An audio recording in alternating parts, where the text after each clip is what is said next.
Sheila ma'am Kusum ji का स्वागत कीजिए।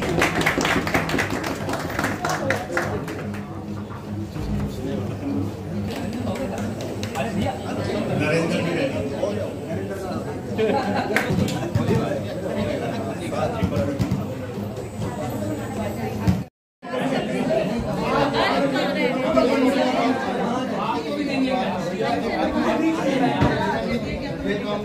भी विस्तार से थोड़ा बताएं सर। ये आज की बैठक पूरे स्टेट लेवल पर हमारी हुई थी। जितना भी लैब कैडर है हमारा, उसके रिगार्डिंग हमारी कुछ प्रॉब्लम थी। जैसा हमारे प्रधान जी ने बताया कि एक तो मेन कैडर था। अब आप ये देखिए ना कि स्वास्थ्य कर्मचारियों के साथ पहले क्या होता था कि सेंटर में मिला फिर हमें मिल जाता था। सेंटर वालों को बहुत दिन पहले मिल चुका और 2015 से तो वो ले भी चुके हैं। अब उनको 2012 से भी मिल गया और हमारा जो 2015 से मिलना है, दिल्ली सरकार के कान पे जू भी नहीं रेंग रही। और दूसरा हमारा एक स्टाफ की बहुत कमी है, उसके लिए हमें, और डीपीसी जो मेन हमारा मुद्दा था, कैडर रिव्यू और डीपीसी में ऐसे ऐसे लोग हैं। मैं 1/3/88 से एक ही पोस्ट पे हूँ, लेकिन अभी मेरे रिटायरमेंट में 2-2.5 साल है। मुरारी जी हमारे रिटायर हो रहे हैं, 30-30, 34-34 साल, 35-35 साल एक ही पोस्ट पर हो गए। तो इसके लिए हमारी एक मीटिंग हुई थी, जिसके लिए हमारे पूरे दिल्ली के जो टेक्नीशियन थे वो इकट्ठा हुए और अभी हमारे री इलेक्शन हुए थे, जिसके अंदर हमारी न्यू टीम आई है और इसके लिए हम आगे जो भी बेस्ट कर सकते हैं लैब कैडर के लिए वो करें। मुकेश जी, इस बैठक में दिल्ली के कौन कौन से हॉस्पिटल शरीक हुए और कितने आदमी आए? प्रेम जी थे हमारे, संजय गांधी से हैं, जीटीबी से हैं, डीडीयू से हैं, राव तुलाराम से हैं, डीएचएस से हैं, जीबी पंत हॉस्पिटल है, लोकनायक हॉस्पिटल है, एमएएमसी है, गुरु नानक आई सेंटर है, अरुणा सफली है। ठीक है सर, आप अपना परिचय दे दीजिए। मेरा नाम प्रेमचंद है। मैं पहले 2015 में मौलाना मेडिकल कॉलेज कर्मचारी यूनियन का अध्यक्ष था। अब दोबारा से मैं डीएमटीए में एज एडिशनल सेक्रेटरी के चुना गया हूं और मैं दोबारा से इस फील्ड में आया हूं। सर, जैसे कि बताया गया कि मुख्यमंत्री जी जब सरकार अपनी बना रहे थे तो मेडिकल स्टाफ को लेकर काफी बड़े-बड़े वादे जो किए गए थे, अगर उन्हीं पर बात करें तो आज मेडिकल स्टाफ की जो हालात है, बेहद लचर व्यवस्था जो है वो सामने आ रही है। तो इस बारे में आपका क्या कहना है? देखिए, गवर्नमेंट ने वादे तो बहुत किए थे कि हम जो है सत्ता में आएंगे तो निजीकरण को ख़त्म कर देंगे, जहाँ कर्मचारियों की कमी है उसको पूरा करेंगे और जो कॉन्ट्रैक्ट बेस है उनको परमानेंट करेंगे। लेकिन इस सरकार ने कोई भी ऐसा कदम नहीं उठाया। बल्कि जो अभी हमारे जो साथी थे उन्होंने बताया कि जो कांग्रेस ने हमें आधी रोटी दी थी, यानी कम से कम एक ठेकेदार बीच में नहीं था, जो सरकार से मिलता था कॉन्ट्रैक्ट बेस पे वो सीधा एम्प्लॉयज को मिल जाता था। आज ठेकेदार बीच में ला दिया गया है, मिलता सरकार की तरफ से कुछ है और एम्प्लॉयज को दिया जाता है कुछ है, यानी बीच में अब जो है ठेकेदार आ गए हैं, जो आधी रकम तो ठेकेदार ही खा जाते हैं। मतलब जो वादे किए गए थे वो बिल्कुल तरफ से कि ठेकेदारी प्रथा को बंद किया जाएगा, वो नहीं, कंटिन्यू है। और ज़्यादा जो केजरीवाल की सरकार है इसके राज में और ज़्यादा ये कॉन्ट्रैक्ट बेस और निजीकरण को ज़्यादा बढ़ावा दिया गया है। तो आने वाले टाइम में क्या देखते हैं आप, दिल्ली सरकार कहाँ होगी? क्या आने वाले समय में जैसे कि इलेक्शन है तो उसमें इनकी क्या स्थिति रहने वाली है? देखो, दिल्ली सरकार की मेरे जो निजी है और जो मैं हेल्थ कर्मचारियों की तरफ से तो यही है कि दिल्ली सरकार जो है केजरीवाल सरकार को वोट नहीं देंगे। हेल्थ कर्मचारी की जो हानि हुई है उसको देखते हुए मेरे हिसाब से केजरीवाल सरकार को दिल्ली का जो मेडिकल स्टाफ है वो वोट नहीं देगा। सर, अगर आप लोगों की परेशानियां दूर नहीं होती हैं, जैसा कि आपने कई बार उन्हें ज्ञापन भी सौंपे हैं और अभी आप दोबारा उन्हें ज्ञापन देने जा रहे हैं, फिर आपका अगला कदम क्या रहेगा? अगला कदम हमारा स्ट्राइक का होगा। हम स्ट्राइक करेंगे और जाम भी करेंगे। जो हमारा आंदोलन का है वही हमारा अगला स्टेप है। आप अपना परिचय दे दीजिए। मेरा नाम डॉक्टर काजल है और मैं फिजियोथेरेपी डिपार्टमेंट से हूँ। आज यहाँ जो अहम बैठक की गई इस यूनियन से, जबकि आप इसकी सदस्य नहीं है, बावजूद इसके भी आपने हिस्सा लिया, तो इस यूनियन से आपको भविष्य में किस बेनिफिट की जो है वो आशा है? मुझे तो यही बेनिफिट दिख रहा है इसमें, आगे जाके क्या फ्यूचर है, आगे जॉब वगैरह नहीं मिल रही हैं। जैसे ठेकेदारों के ऊपर आपने बोल दिया कि ठेकेदारों के ऊपर सारी चीज़ें डाल दी हैं, उनके अंडर में आ रहे हैं। ऐसे तो जॉब तो प्रोवाइड होएंगी ही नहीं, ऐसे तो किसी को भी नहीं मिलेंगी सरकारी जॉब।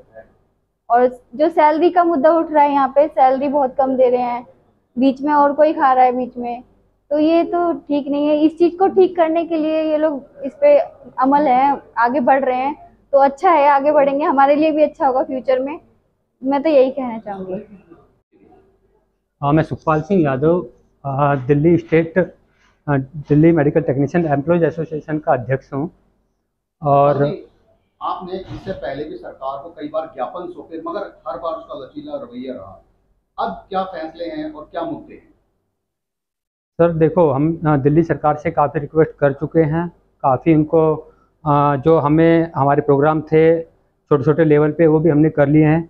अगर अब वो हमारी बात को नहीं मानते हैं तो हम बहुत पूरे दिल्ली के स्तर पे और जो हमसे एसोसिएट हैं, हमारी टेक्नीशियन की एसोसिएशन हैं, उन सबको लेके हम बड़ा एक धरना प्रदर्शन करेंगे, बड़ा एजिटेशन करेंगे उनके खिलाफ़। और आने वाले चुनाव में हम दिल्ली सरकार को उनको बता देंगे कि एम्प्लॉयज़ के खिलाफ़ आप जो ये कार्रवाई कर रहे हैं, उनके जो अधिकार देने के आप पक्ष में नहीं हैं, आप जिस लिए आए थे आप बिल्कुल एकदम उल्टे कदम आपके शुरू हो गए हैं।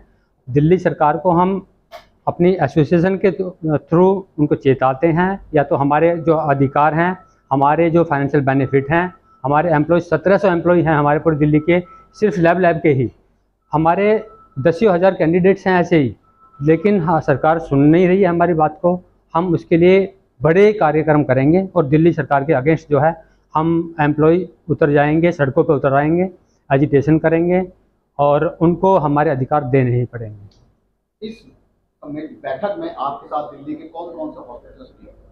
हमारे सभी हॉस्पिटल्स जो अंडर दिल्ली सरकार हैं, जो बड़े हॉस्पिटल हैं हमारे यहाँ 3 मौलाना आज़ाद मेडिकल कॉलेज और associate hospitals, Loknayak hospital, JIPMER hospital, Guru Nanak I centre and associated जितने भी हमारे दिल्ली सरकार में बड़े हॉस्पिटल हैं, जीटीबी, आपके भगवान Mahavir, Ambedkar hospital, Ambedkar college, medical college और जितने भी छोटी छोटी डिस्पेंसरी हैं हमारी पूरी दिल्ली में, वो सब हमारे साथ हैं। उन सब ने आज हमारे यहाँ पर हिस्सा लिया।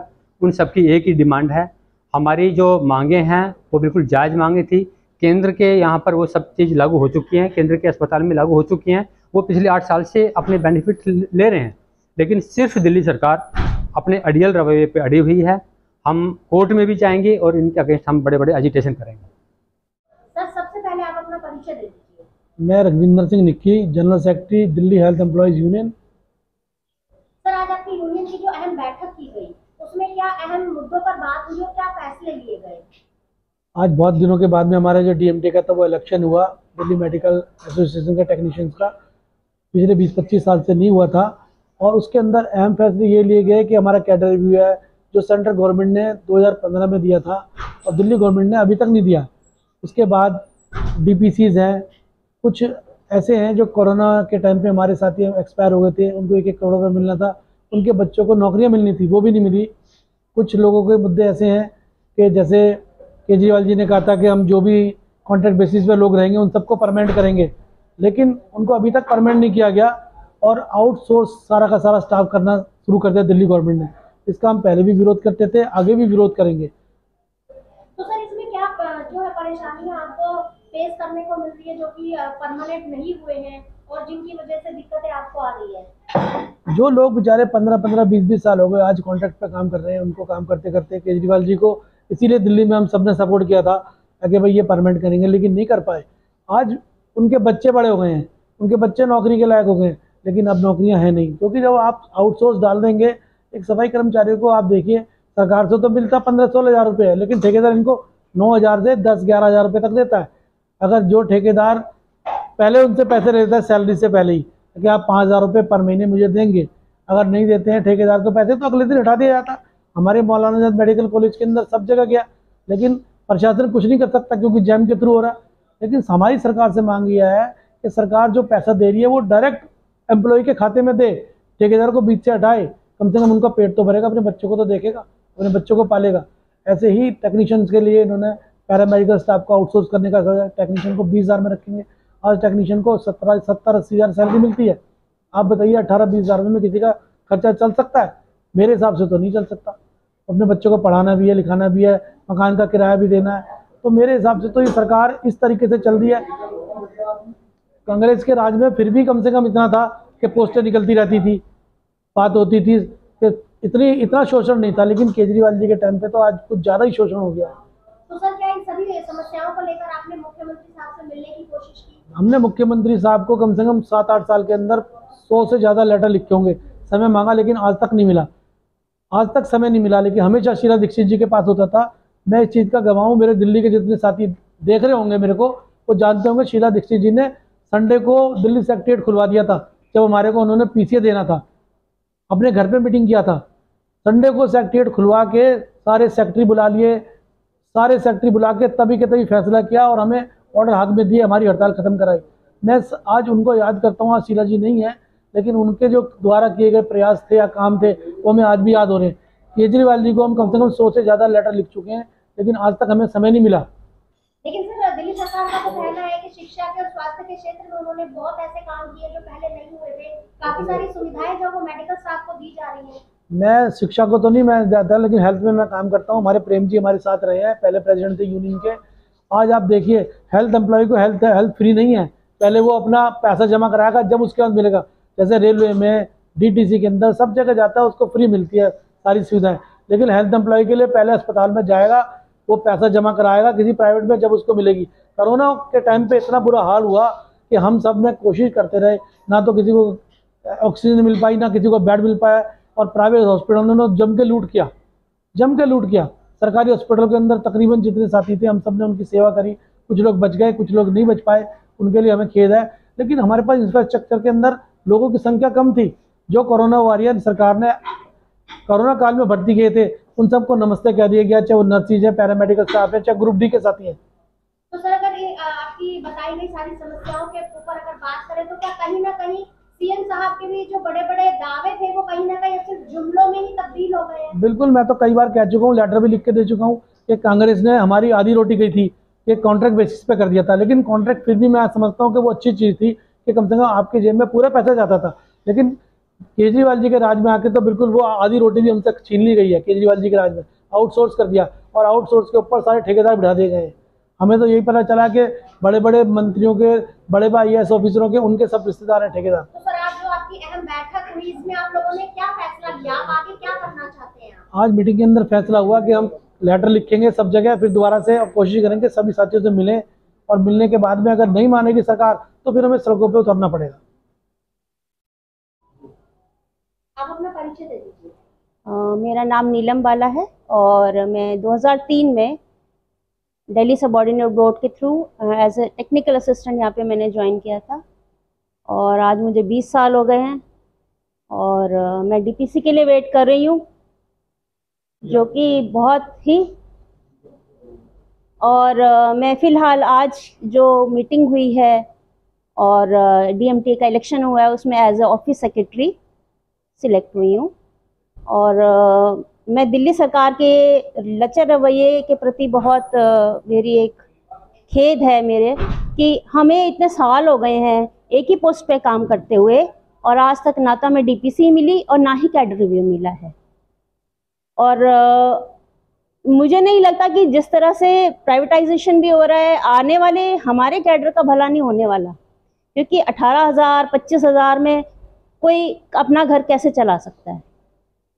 मैं तो अपने जनरेशन को आगे क्योंकि बहुत अच्छी लाइन है, एक स्वास्थ्य की लाइन है और जन सेवा भी इसमें एक तरह की, एक तो आप अपनी लाइफ भी चला सकते हैं, एक अर्निंग भी है, ब्रेड एंड बटर भी है और सेवा भी है।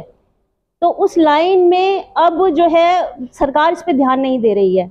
बहुत ही स्टैग्नेशन आ चुका है इस चीज़ में। स्टैग्नेशन इतना है कि अभी हमारे एक सर हैं, वो 35 साल से डीपीसी का इंतज़ार कर रहे हैं और वो इसी महीने रिटायर होने वाले हैं। तो मुझे लगता है अगर यही रवैया रहा तो शायद मैं भी ऐसे रिटायर हो जाऊँ।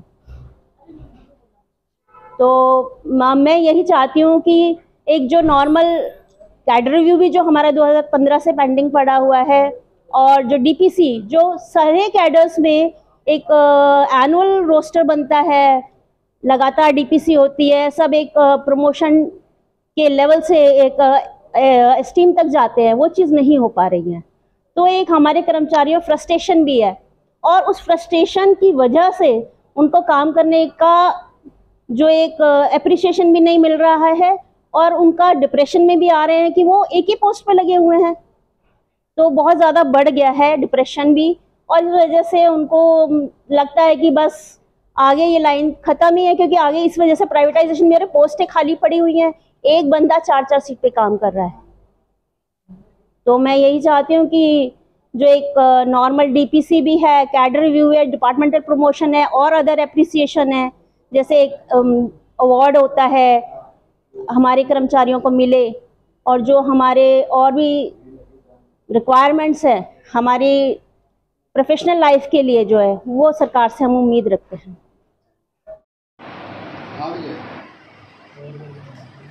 ऊपर आ जाना फर्स्ट फ्लोर पे।